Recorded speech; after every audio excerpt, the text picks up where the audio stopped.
이번엔 민주당 소식입니다. 이재명 후보의 장남이 상습적으로 불법 도박을 했다는 의혹이 오늘 제기됐죠. 이 후보는 부모 입장에서 참으로 죄송하다며 사실을 인정하고 사죄했습니다. 아들에게 치료를 받게 했다고도 했는데요. 국민의힘은 치료 대상이 아니고 수사 대상이라고 날을 세웠습니다. 상습 도박은 중범죄라는 게 국민의힘 측의 주장인데요. 관련 내용을 조익신 멘토가 정리했습니다.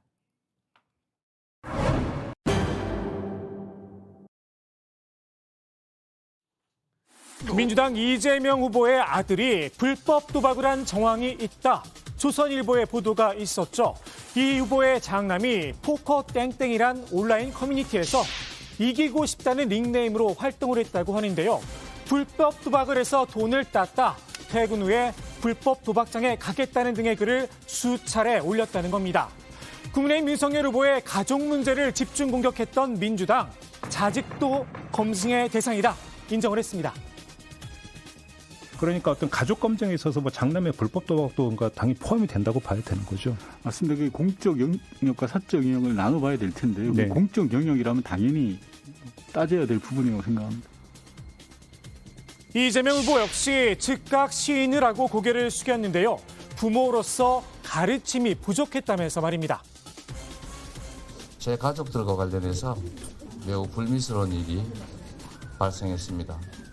자식을 가르치는 부모 입장에서 참으로 죄송하다는 말씀을 드립니다. 앞으로 이런 일 발생하지 않도록 배전의 노력을 기울이겠다는 말씀을 드립니다.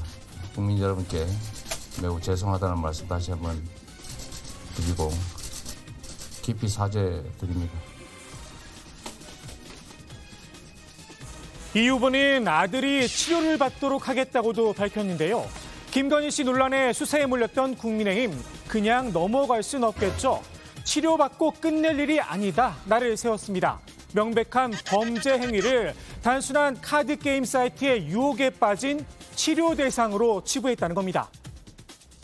20여 년 전의 그 이력서 과장 기재 내용을 가지고 이렇게 범죄라고 떠들던 분들은 마찬가지 이잣대로 이재명 후보자의 아들 이 상습 도박 행위에 대해서 스스로 도박 중독자라고 이야기할 정도로 이런 사건을 철저하게 수사를 촉구하고 스스로가 그 수사를 자청해야 되리라고 생각합니다. 네. 형법에 따르면 도박을 한 사람에게는 1,000만 원 이하의 벌금이 부과될 수 있습니다. 상습 도박의 경우 책임이 더 무거운데요. 3년 이하의 징역 또는 2천만 원 이하 벌금형에 처해집니다. 이 후보 측 관계자는 법률에 따라 온당히 책임을 져야 한다는 게 아버지로서 후보의 입장이다 밝히기도 했습니다. 김건희 씨 논란으로 홍역을 치른 당사자죠. 윤석열 후보는 이 후보 아들의 도박 문제와 관련해선 말을 아꼈는데요. 가족 문제에 대놓고 각을 세우기엔 부담이 좀 있었나 봅니다. 도박 의혹 불거진 부분에 대해서. 네. 글쎄, 그거 뭐 본인, 저도 아까 그 기사를 제대로 못 봤는데, 뭐 어디에 뭐 그 본인이 사실상 시인하는 뭐 이런 그 자료가 다 있다면서요? 네? 저도 자세히 모르겠습니다. 그러니까 뭐, 그 사건의 실체에 대해서는 뭐 이론이 아직 없는 거 아니에요? 윤 후보의 구구절절한 해명과 이 후보의 빠른 시인과 사과, 대비가 됐을 수도 있습니다. 윤 후보, 관행이란 말까지 꺼냈었죠. 야, 그래서 그냥 이뭐 대단한 얘기야, 시간 상태는. 이런 거는 얘기해. 경민교수라고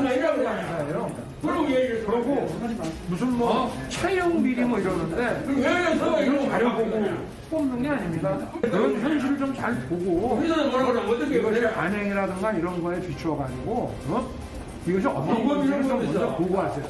모든 학부모들이 이제 그 당시에 해온 일상 그 관행적으로 해온 그런 행위들을 너무 지나치게 부풀려서 그렇게 보도되는 것에 대해 너무 두렵다고 해야 할까요? 거대 양당 후보들의 가족 관련 의혹들, 정의당은 콩가루 대선이다 한마디로 정리를 했습니다. 이모 씨가 집중적으로 불법 도박을 했다고 자백한 작년 7월에도 이재명 후보는 경기도지사라는 책임 있는 공직자이자 유력한 집권여당의 대선 후보였습니다. 이미 대선은 콩가루가 되고 있습니다.